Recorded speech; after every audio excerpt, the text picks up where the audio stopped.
Queens has fully released, and aside from the locked properties for auctions and stuff later on, everything is open to mint. Collection data isn't out yet, though. That will be a week from the release of Queens, according to Upland, so that should be probably next week, Thursday on the 21st. Until then, all we have is speculation and time.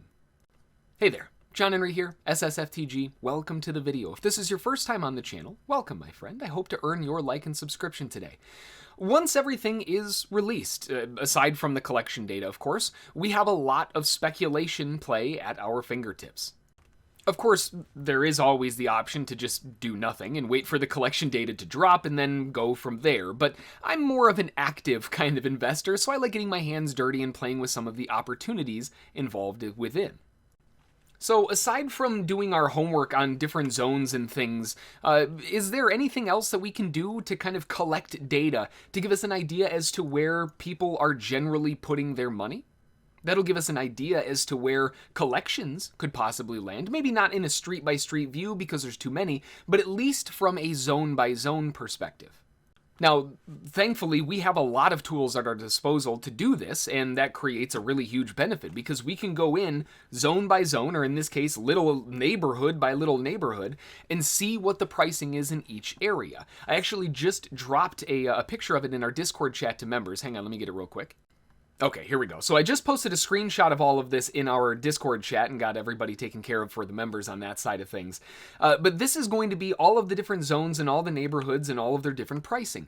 And as we can see, based off of this pricing information, well, it gives us a lot of information. First off, zones like Forest Hills or Bayside or Rosedale aren't really seeing a whole lot of UpX inflow. The floor pricing, 5.7K, 8K, that's probably right around where they were minting.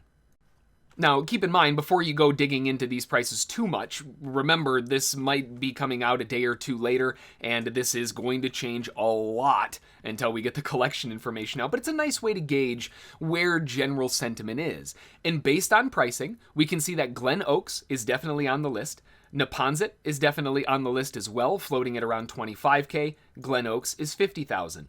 Kew Gardens, or Kew Gardens, or however you say that's at 27,000. Forest Park's at 32,000. Broad Channel, 34.5. Nothing until Long Island City at 28.9. We go a little further to Rockaway Beach at 29.9K. Further down, Breezy Point, 399,000.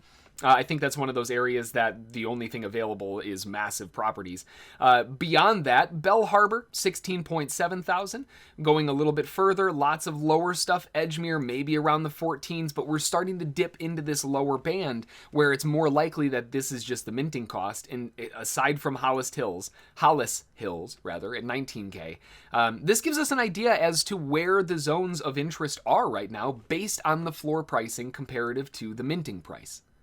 The rest of the zones outside of that are generally just going to be mint the floor and probably flip for a small profit until we get collection data, which, by the way, floor pricing being at around 5,000 and going around and looking at the mint cost of a lot of places being 4,000 to 5,000, it's actually kind of impressive because we're kind of met with this question of, we can stay in Detroit where there are no non-FSA properties for us to mint really at 4,000 or 5,000 and everything else is way more expensive, or we can go here for the same cost. Instead of buying the secondary market in Detroit, we can mint new properties in Queens for the same price that will likely just go up in value like the rest of New York has.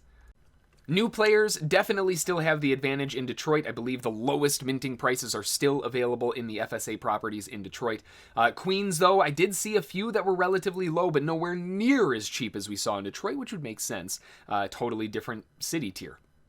Once we know where the majority of people are putting their money, right, and that's usually where you put your money where your mouth is, if they believe those areas are going to be collection zones, then they're going to likely mint there. And if those areas are sold out, it's that much more likely that those are areas that people are hitting. Especially down in, areas like this, like we were talking about, that are really, really interesting, difficult zones. We had a few of those in New Orleans, same thing here in Queens. Really difficult spot to get properties in, and generally a lot of the floors that were higher were down here, right? What a shock. Aside from that, a few other areas definitely jumping out, but really this is one of the best ways that we can really see what zones we should focus our efforts in. If we don't have properties in those areas, see if those areas still have any available to mint. You might be able to find some at a nice discount And you might even be able to pick up a few to flip on the secondary market as well. And really quick, before we call it quits for the video, I wanted to take a quick little time out to do a Streetview submission. Thank you. It's one of the first ones that we have from Queens. If you have an awesome Streetview, or if you haven't even gone through your properties to check yet, make sure to go through and check, because I love seeing these funny street views, awesome views. Anything that you think looks really cool or deserves a mention, drop them in the comments and they might be on the next video. This one comes from Dan Heartless. It's at 3620 30th Ave. It's in the Astoria neighborhood. Let's take a look at the street view here. Oh, yeah, that's incredible. This dude's face is a legend. Oh, man. And then what's the other side? Oh, the cooks. Hey, yeah, the cooks got in it too. This dude's not impressed. Oh, absolutely amazing street view. Thank you for sharing this one. All right, that's going to do it for this one. As always, if you do have any street views or anything else that you want to get in, make sure to drop those in the comments. I love seeing those, especially with a new launch. It's really fun to go hunting for those. If you're not in Upland yet, well, none of these guides are really going to help you at all. Make sure to click the promo link in the description below. That gets you started in Upland with 6,000 starting UPIX, and if you decide to invest some cash as well, that gives you a 50% bonus on your first UPIX purchase with a cap of 50,000 UPIX. You don't want to miss out on that. That's going to do it, though. Thanks for watching, and until the next one, hopefully your Queens minting adventures have gone really well. Hopefully your flipping has gone well, and overall, how did it all go for you up to this point? Are you trying to pick up different collection areas, or what's all going on? We'll have to see how it all turns out as we go into next week in the collection data launch. Until then, have a good one. We'll talk to y'all later. Thanks. Bye.